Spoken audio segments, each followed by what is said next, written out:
Salam sejahtera saya ucapkan kepada Dr. Loh Hue Min dan rakan-rakan sekalian. Baiklah, kumpulan kami akan membentangkan subjek PPK 335 iaitu masalah bahasa dan komunikasi. Kumpulan kami terdiri daripada 6 orang ahli dan kumpulan kami dinamakan sebagai kumpulan Menggojess. Baiklah, tajuk yang kami dapat adalah bagaimana mewujudkan peluang untuk Kamdi dan rakan-rakannya untuk memberi komen. Kami menganggarkan umur Kamdi berusia 10 tahun dan ciri-ciri yang ditunjukkan oleh Kamdi pada ketika itu adalah kurang bersosial, pemalu dan kurang aktif di dalam kelas. Oleh itu, matlamat kami adalah agar Kamdi lebih bersosial di dalam kelas, melibatkan diri secara aktif di dalam kelas dan mempunyai keyakinan yang tinggi. Oleh itu kami menggunakan teknik pengajaran dan kami mengetengahkan teknik pengajaran ini iaitu menggunakan peer-based strategy. Baiklah, kenapa kami menggunakan teknik peer-based strategies? Hal ini kerana ianya bersesuaian dengan Kamdi dan rakan-rakannya untuk mengalami interaksi sosial yang lebih aktif di dalam kelas.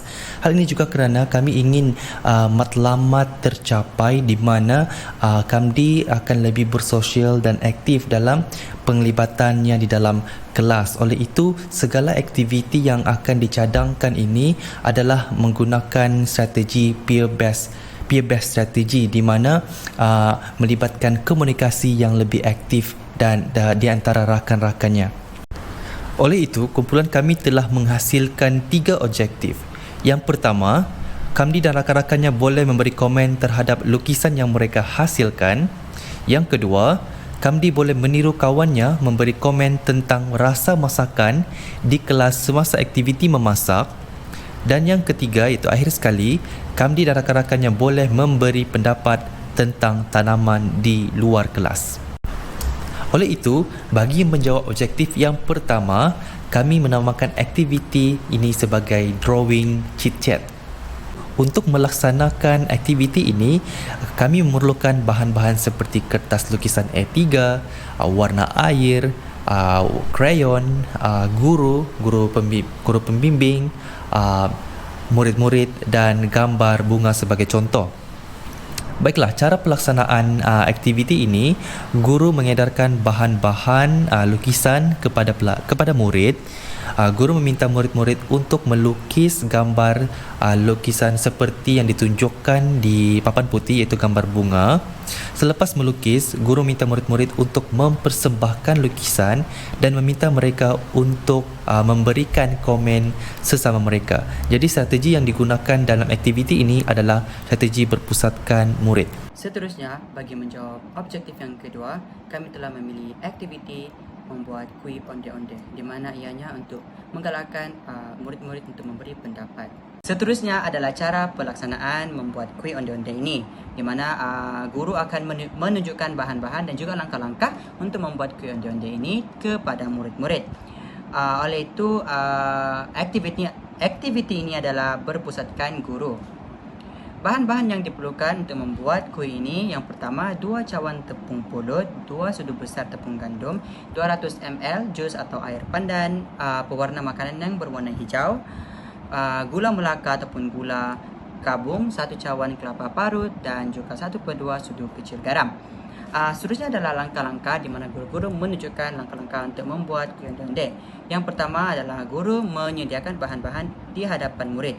Guru juga meminta murid-murid untuk melihat proses pembuatan makanan ataupun kuih onde-onde ini dan juga dalam hal ini guru menggalakkan murid untuk memberikan pendapat ataupun sebarang pertanyaan yang berkaitan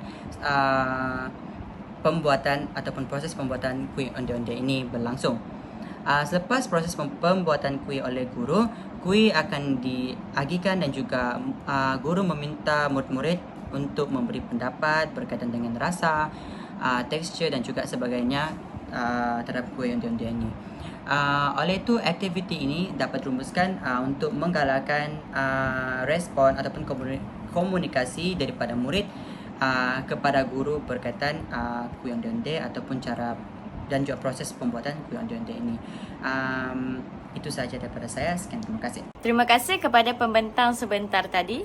Kemudian kita masuk pula kepada aktiviti yang seterusnya bagi membantu Kamdi untuk memberikan komen. Okey, aktiviti ini dinamakan sebagai Garden Talks.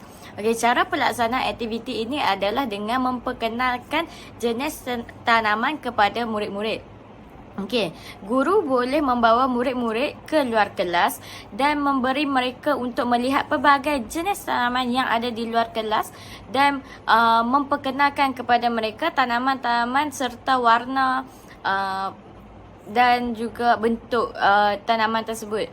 Okey, kemudian murid diminta untuk menilai tanaman-tanaman tersebut. Sebagai contoh, guru meminta pendapat dan pandangan murid tentang warna tanaman tersebut, bentuk tanaman tersebut, adakah ia cantik ataupun tidak. Okey, dan kemudian guru akan meminta murid memberi komen. Murid akan diminta komen dan memberi pendapat mereka di hadapan kelas secara individu. Dengan ini murid dapat membantu murid untuk memberi komen tentang aktiviti yang mereka jalankan sebentar tadi. Selepas murid-murid berjaya memberi komen tentang aktiviti yang mereka jalankan sebentar tadi, guru akan memberi penyungguhan dengan memberi ucapan tahniah ataupun guru boleh memberi hadiah kepada murid-murid yang dapat memberi komen di hadapan kelas.